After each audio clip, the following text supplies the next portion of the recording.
Assalamualaikum warahmatullahi wabarakatuh. Saya Bisya Faradila Putri Dharma dari kelas 10-7 nomor absen 34. Hari ini saya akan menyampaikan hasil kerja saya yaitu yang bertema fungi atau jamur. Apa sih fungi atau jamur itu? Mari kita simak videonya.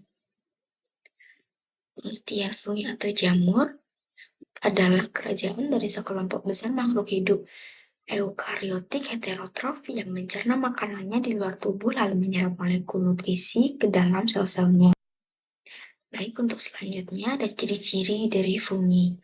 Ciri-ciri yang pertama yaitu dia memiliki sifat heterotrof yang artinya menyerupai sel hewan karena tidak dapat membuat makanannya sendiri. Untuk ciri-ciri yang kedua bersifat uniseluler atau multiseluler. Jamur uniseluler umumnya berbentuk bulat, sedangkan jamur multiseluler tersusun di atas kumpulan hifa atau miselium. Untuk ciri-ciri yang ketiga, memiliki dinding sel yang terbuat dari kitin. Yang keempat, memiliki hifa benang halus yang tersusun dari sel-sel eukariotik. Selnya memiliki inti sel atau yang disebut nukleus, yang dibungkus membran dan organel yang terorganisir. Untuk yang terakhir, yaitu mempunyai sifat klorofil. Jamur tidak memiliki klorofil, sehingga dia tidak dapat melakukan fotosintesis seperti tumbuhan lainnya. Selanjutnya ada struktur dan karakteristik pada jamur. Di sini dapat dilihat, di sini ada gambar struktur pada jamur ya. Ada beberapa bagian, ada tudung atau pileus, lamella, hifa, inti sel, septa, miselium, cincin, dan stipe. Yang pertama, tudung. Tudung itu berada di atas jamur yang berbentuk tudung atau tutup. Jadi yang berbentuk di atas sendiri yang paling besar. Yang kedua ada lamella atau yang biasa disebut gills. Lamella atau gills merupakan bagian penghasil dan penyebar spora berbentuk seperti lembaran-lembaran dan berada di bawah tudung. Yang ketiga anulus.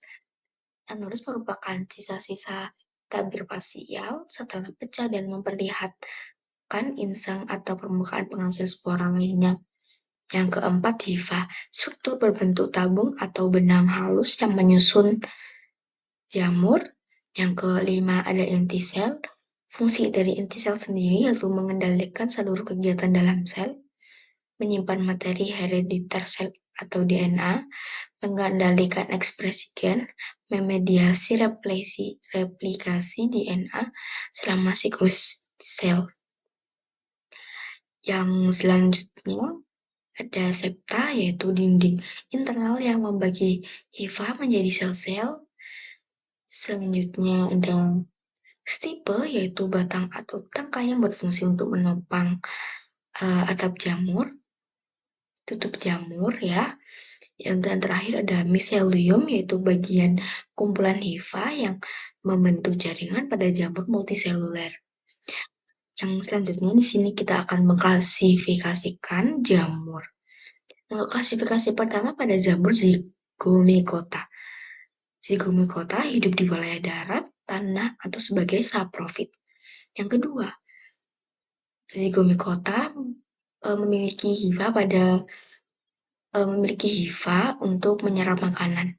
Yang ketiga, melakukan reproduksi secara aseksual dengan spora yang sudah pecah dan berasal dari sporangium. Untuk yang keempat, merupakan sekelompok utama yang bisa membentuk mikoriza.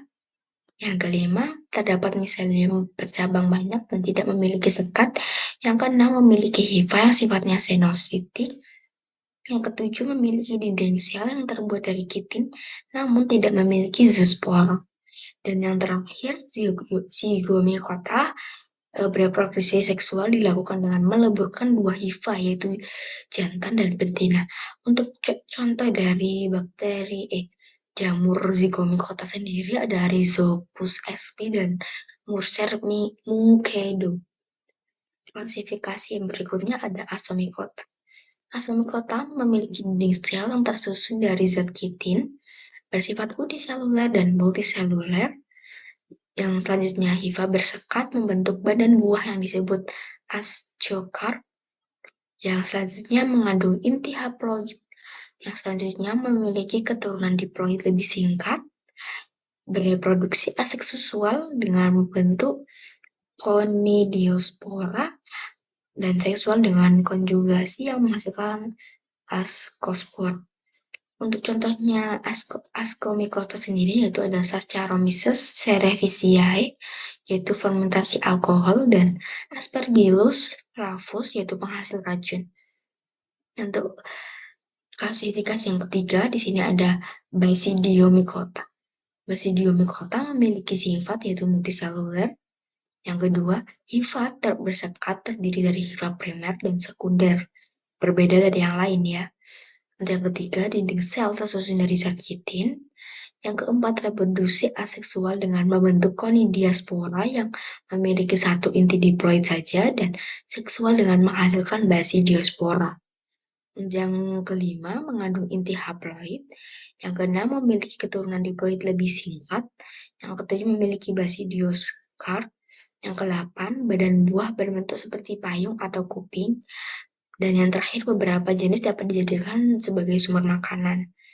Untuk contohnya sendiri ada Basidiomycota, yaitu Volvariella volvacea atau jamur merang, dan Aulisularia polytricha, jamur kuping. Untuk klasifikasi jamuran terakhir di sini ada jamur Deuteromycota, yaitu jamur yang memiliki hifa bersekat dengan dinding sel dari zat kitin, juga bersifat uniseluler dan multiseluler. Yang ketiga, bereproduksi aksesual dengan membentuk conidiaspora. Yang keempat, jarang membentuk tubuh buah. Yang selanjutnya sebagian besar bersifat mikroskopis, dan selanjutnya hidup sebagai saprofit atau parasit. Untuk contoh dari jamur Deuteromycota sendiri ada Aspergillus oryzae, Aspergillus wentii, Aspergillus flavus, dan Aspergillus fumigatus. Yang selanjutnya di sini ada reproduksi seksual jamur atau siklus hidup seksual. Di sini terdapat ada gambar reproduksi seksual dan aseksual ya, dapat dilihat sendiri. Yang pertama di sini saya akan membahas reproduksi seksual jamur. Nah, reproduksi seksual jamur yang pertama spora atau haploid. Semua jamur memulai siklus hidupnya dengan tahap ini. Tahap spora merupakan tahap pertama dalam siklus hidup jamur, yang awalnya semua spora bersifat haploid, yang berarti mereka hanya memiliki satu salinan dari seluruh materi genetiknya. Namun spora ini berimigrasi jauh melalui udara atau dengan menempel pada organisme lain dalam perjalanan. Setelah menemukan lingkungan hidup yang baik, mereka menumbuhkan sekumpulan struktur seperti akar yang disebut miselium. Nutrisi ditransfer melalui miselium agar spora dapat berkembang. Tahap yang kedua ada miselium atau yang disebut diploid ya. Diploid adalah proses saat miselium tumbuh dan berkembang. Miselium tersebut mungkin bertemu dengan jamur lain. Jika kedua jamur tersebut cocok, sel haploid dari masing-masing miselium jamur akan menyatu untuk membentuk sel diploid baru. Sel-sel baru yang menyatu ini bersifat diploid karena memiliki lebih dari satu salinan informasi genetik. Dan tahap yang terakhir yaitu meiosis. Setelah jamur menjadi miselium tadi, jamur akan memasuki proses berikutnya yang biasa dikenal dengan meiosis. Selama tahap meiosis ini, satu sel terbagi menjadi dua sel dan materi genetik dari kedua induknya bercampur. Dua sel anak yang dihasilkan tidak memiliki ciri yang identik dengan induknya, dan keduanya juga tidak tampak mirip satu sama lain. Untuk yang terakhir ada siklus hidup aseksual. Siklus hidup aseksual yang pertama, pembentukan hifa. Jamur tumbuh melalui hifa, yaitu benang-benang halus, yang membentuk jaringan tubuh jamur yang disebut miselium. Yang kedua, pembentukan spora aseksual. Ketika kondisi lingkungan mendukung, miselium akan membentuk struktur khusus yang disebut sporangium atau konidia yang berfungsi untuk menghasilkan spora aseksual. Dalam beberapa spesies ini, spora ini disebut dengan spora konidia atau spora termal. Yang ketiga, proses pelepasan spora. Spora yang dihasilkan tadi kemudian dilepaskan ke lingkungan sekitarnya. Spora ini bisa terbawa oleh angin, air, atau organisme lain. Untuk tahap yang terakhir yaitu germinasi spora. Setelah jatuh dari substrat yang sesuai, spora akan berkecambah dan tumbuh menjadi hifa baru yang dapat membentuk miselium yang baru. Perkembangan dan penyebaran, dan tahap terakhir yaitu perkembangan dan penyebaran, maaf ya. Hifat yang tumbuh tadi akan berkembang menjadi miselium baru yang siap untuk menghasilkan lebih banyak spora dan melanjutkan siklus hidupnya. Baik, selesai. Sekian presentasi yang saya lakukan. Baik, terima kasih. Terima kasih sudah memperhatikan. Mohon maaf jika saya banyak salah kata. Mohon dimaafkan. Selesai. Terima kasih. Wassalamualaikum warahmatullahi wabarakatuh.